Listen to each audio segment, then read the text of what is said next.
Господин Златков, здравейте, кажете ни каква е равносметката от тази годишните теренни проучвания тук в град Мелник? Здравейте!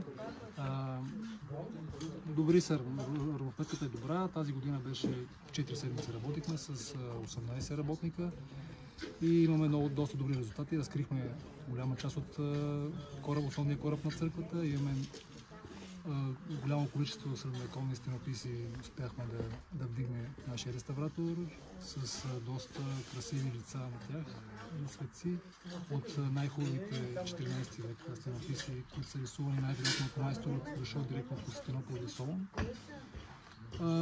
Така че и като недвижими паметници, т.е. като архитектура, разкрихме доста големи обеми от църквата и като движими паметници имаме неща, с които може да се похвалят.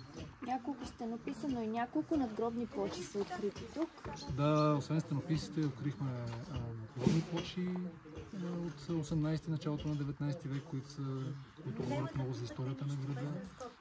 Имаме един фрагмент от Седефен кръст, който е най-вероятно дошъл като дарение на църквата, като поклонническа евология от Солун или от Божи гроб.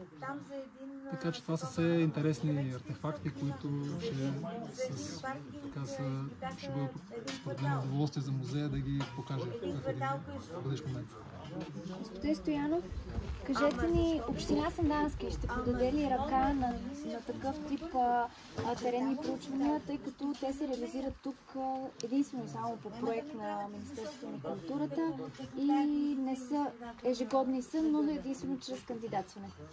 Община Сандански не е страничен наблюдател, съобразно нашите възможности винаги сме се стремяли да подпомагаме тези дейности, които пряко са свързани с историографията на най-малкия град в България, Мелник, но всъщност чрез тези проекти правим всичко възможно да направим така, че Мелник да не е известен само с хубавите хотели, механии и прочутото мелнишко вино, а всъщност да покажем по един достолепен начин и неговата средновековна и възрожденска история, защото от векове назад се знае, че Мелник е бил своеобразния български Иерусалим с десетки манастири, църкви и параклиси.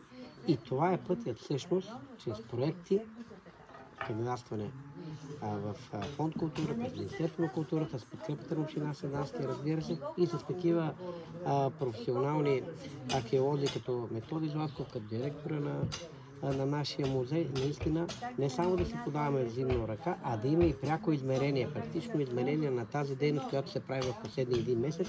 И ето резултатите са на лице. Гордеем се с Хераклея Синтика и всичко това, което става в античния град, но град Мелник също е един потенциален,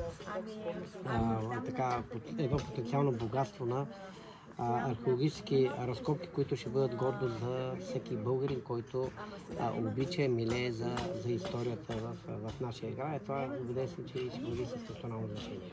Ще се мисли ли вариант, чрез който по някакъв начин да могат тези стенописи и тези неща, които се намират тук, да бъдат изложени за обществеността, тъй като знаем, че музеят в Мелник е изключително малък. Евентуалните варианти са археологически музей Сандански или тукашния Конак, който към момента не е отворен. Вие дадохте частично отговор на въпроса. Да, наистина тези уникални артефакти трябва да бъдат представени по възможно най-добрият начин, най-добрият достъпен начин пред жителите и гостите на Мелник, на община Сандански, на Северния югозападен район. И затова община Сандански е подготвил един технически проект. Той е внесен вече за финансиране в Министерството на културата, така че сградата на бившият Конак и бившето училище в Мелник наистина да се превърне в исторически археологически музей за Мелник и за серия региони, цялата история на град Мелник. Считам, че това ще стане съвсем скоро, защото вече има и конкретика по развитието на този проект и съм убеден, че чрез неговата реализация наистина историята на Мелник ще добие още по-голяма значимост за онези, които я харесват, които пряко са свързани с нея и желаят наистина да видят това, което се е случило през годините вековете назад. Само ако мога да добавя, наистина община Мелник ни подкрепя и финансово, и организационно през всичките години, които работиме, и ние сме много благодарни на общината. Без местната подкрепа, както Аз съм представител на Националния археологически институт в София, но работим в тясно партньорство в музея в Сандански и без това сътрудничество нямаше да съществи този проект.